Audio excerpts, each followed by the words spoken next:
السلام علیکم ورحمۃ اللہ وبرکاتہ۔ یزید کی حکومت کے سمے ظلم و ستم کی وہ داستانیں رقم ہوئی جو اسلام کے آنے کے بعد مسلمانوں نے پہلی مرتبہ دیکھی۔ ہجرت کا 60واں سال تھا اور رجب کا مہینہ تھا جب بدبخت مردود شرابی یزید تختِ سلطنت پر بیٹھا۔ اس بدبخت نے اپنی حکومت کی مضبوطی اور ترقی، اہل بیت اکرام کے مقدس اور بے گناہ خون سے اپنی ناپاک تلوار کو رنگنا سمجھا۔ اس ظالم نے اپنا پہلا حملہ سیدنا امام حسن رضی اللہ عنہ پر کیا۔ حضرت امام حسن رضی اللہ عنہ نے زہر دینے والے کا نام تو نہیں بتائے تھے، لیکن تاریخ میں بتایا گیا ہے کہ آپ کو اس کی بیوی نے زہر دی تھی جن کا نام زائدہ تھا۔ یزید نے حضرت امام حسن کی بیوی کو یہ کہہ کر بہکایا اور لالچ دیا کہ اگر تم امام حسن کو زہر دے کر اس کا کام تمام کر دے گی تو میں تم سے نکاح کروں گا اور تجھے اپنے محل کی رانی بناؤں گا۔ وہ بدبخت لالچی عورت اس کافر کے بہکاوے میں آ گئی اور امام حسن کے جان کا دشمن بن بیٹھی۔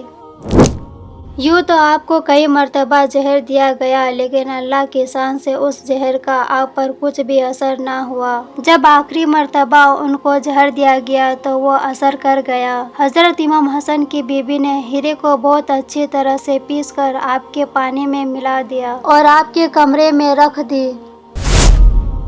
50 ہجری 27 صفر کے رات آپ سوئے ہوئے تھے کہ آپ کو پیاس لگی۔ آپ نے اپنی بہن حضرت زینب رضی اللہ عنہا سے پانی مانگا۔ جس پانی میں زہر ملایا گیا تھا اس پانی کو حضرت زینب رضی اللہ عنہا نے آپ کو دے دی۔ جیسے ہی آپ نے پانی پیا تھوڑی دیر بعد زہر نے اپنا اثر دکھانا شروع کر دیا۔ آپ کو خون کی الٹیاں ہونے لگی۔ اس زہر کا اثر اتنا شدید تھا کہ امام حسن کے اتڑیاں کٹ کٹ کر کئی کے روپ میں نکلنے لگے۔ تاریخ میں ذکر کیا گیا ہے کہ اس ہیرے کی وجہ سے آپ کے اتڑیاں 72 ٹکڑوں میں کٹ گئے تھے اور کئی کے روپ میں باہر نکل رہے تھے۔ بعض تاریخوں میں 80-100 ٹکڑوں کا ذکر کیا گیا ہے۔ جب یہ بے چین کرنے والی خبر آپ کے چھوٹے بھائی حضرت امام حسین کو ملی تو وہ دوڑتا ہوا اپنے پیارے بھائی کے پاس پہنچے اور آپ کے سرہانے بیٹھ کر گزارش کیا کہ اے بھائی بتائیے آپ کو زہر کس نے دیا، میں اس ظالم کو جان سے مار دوں گا۔ حضرت امام حسن نے فرمایا اگر وہ ہے جو میرے خیال میں ہے تو اللہ بڑا بدلہ لینے والا ہے اور اگر نہیں تو میں بے گناہ سے بدلہ نہیں چاہتا ہوں۔ اللہ اکبر۔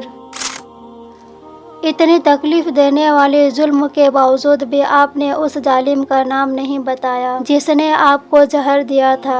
حضرت امام حسن کو زہر کس نے دیا تھا یہ آپ کو شک تھا، اسی لیے آپ نے کسی کا بھی نام نہیں بتایا، کیونکہ اگر ان کا شک غلط نکلتا تو جاتے جاتے آپ پر بے گناہ کی قتل کرنے کی گناہ ہو جاتی۔